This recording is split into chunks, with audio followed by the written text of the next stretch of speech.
Yo, what is going on YouTube? I am Germ here. Today we have some really massive news coming out of the League of Legends world. As you can see on the screen here, we have a new video about the preseason item update, which is a huge change coming out in preseason 11. It is one of the biggest changes that's going to be coming to the game in the new year into season 11. It is pretty much a complete overhaul of the entire item system.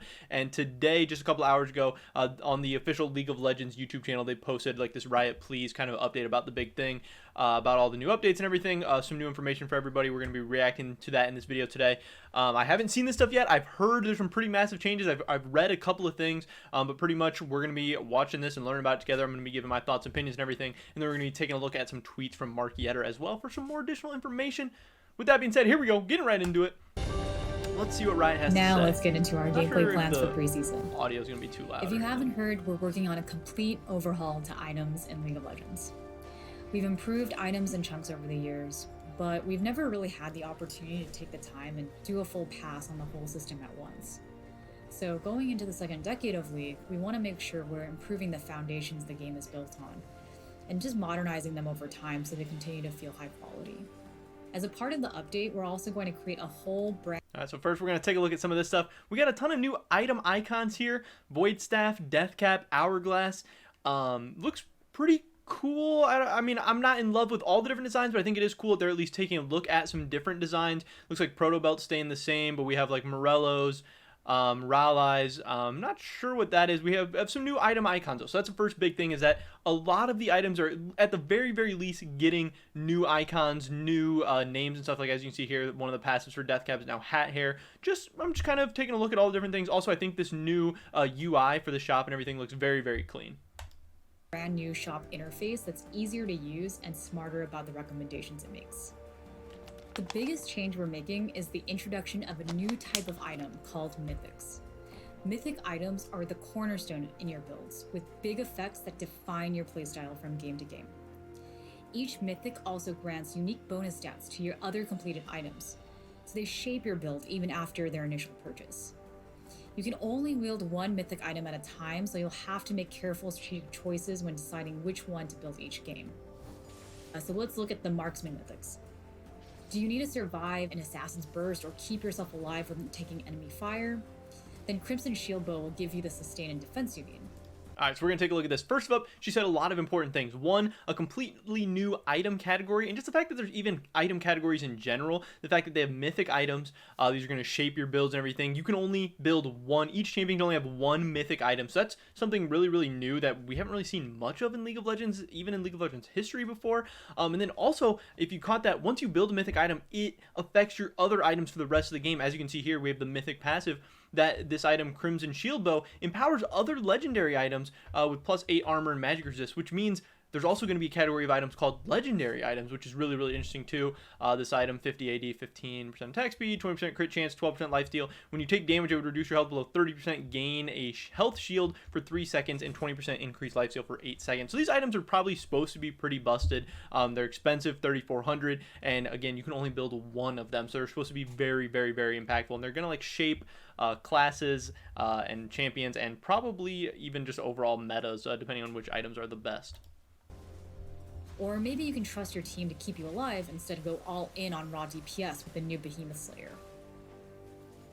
For the games where you need mobility to dodge incoming threats and reposition to make big plays, Gale Force's Dash might be the tool you need. That was pretty crazy. I don't know. We can rewind that real quick. Take a look at the Jinx with that little dash. That's interesting. Maybe broken, but interesting. Beyond Mythics, we're also assessing all 200 items in the current shop to ensure that they have a clear purpose, healthy gameplay, and are satisfying to use.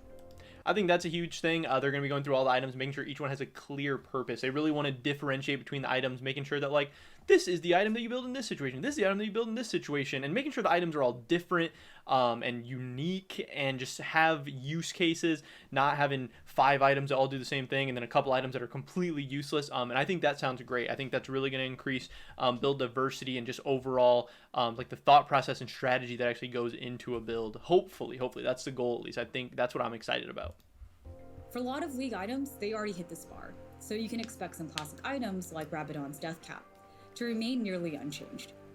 For items that are falling a bit short though, we'll keep their core identity intact, but update their design to meet the new standard. For example, Steric's Gauge will be about burst defense still, but tied more clearly to his teamfight strength. And in some cases, some items offered effects that were really far off the mark to salvage, overlap too heavily with other options, or whose intended purposes can be better served in other ways. And so we'll be saying goodbye to a portion of the shop, but you can rest assured that those open spots will be put to good use. We'll be creating new items to fill gaps in the current system. Among other things, that means that, yep, we're finally going to be marking items that are specifically designed for AP Bruiser champions, like the Cursed. That's a really big thing. People have been asking for AP Bruiser items for the longest time. It's been a class that's been largely unserved. Crazy that it's taken this many years, but again, with all this stuff that Riot's doing, better late than never. I love to hear it. It seems like they have a ton of great ideas going into this preseason. And Helm. All in all, you can expect about a third of the items to remain nearly the same, a third to be similar but improved, and a third to be replaced with these new additions. And those are numbers that they've talked about for a while, having that like one third. I think that's really, really exciting. It means about two-thirds of the items are going to be either completely brand new or changed in some way, which is so exciting. It's going to make for a totally chaotic preseason, but probably a very fun one. And if they're able to balance it correctly, a very fresh one, which is so great. And it's one of the things that makes League of Legends such a great game. So heading over to Marketter's Twitter account, we see a new class called Mythic Items. Very powerful. We can only have one. Mythic Items shape your build and add unique stats. We already know that stuff. Here is this was all stuff in the video, some of the different mythic items and stuff. I believe there's some new stuff in this week. Worth noting, not all mythics will be fully new items. Some of our iconic old items will be upgraded into mythics so that they can still be a build defining first purchase. I think that's pretty interesting and something that I hadn't really thought about. And the big news is that they're getting very close to putting these out on PvE where we'll all be able to see everything and give us tons of feedback. So don't be alarmed if it's not 100%. This is a huge thing. Do not be alarmed if it's not 100% perfect and polished right away. They're going to be listening and adapting, and it's going to be on PvE for a while, and then it's going to be preseason for a while. It will be a long time before this stuff like actually matters, but they're being very experimental. They're throwing a ton of stuff at the wall. They're seeing what sticks. There's going to be stuff that really hits the mark and is absolutely top notch and changes the game in so many positive ways. And there's going to be things that are absolutely terrible too, so you're going to have to bear with them. But I think at the very least, this is a lot of exciting stuff going on, and I'm really excited for this preseason item overhaul. I know a lot of other people are too, and I really hope you guys are. But yeah, pretty much it for this video today, guys. Definitely drop a like if you enjoyed. Leave a comment down below. What do you think about any of the things we talked about in this video? The idea of mythic items, some of the different passives, all that stuff. Do you think it's going to be broken, fun? Do you think it's stupid? Do you think it's great? I'd love to hear your guys' thoughts and opinions. Subscribe to stay up to date on all my latest content. Hopefully I catch you guys in the next one. But until then, peace.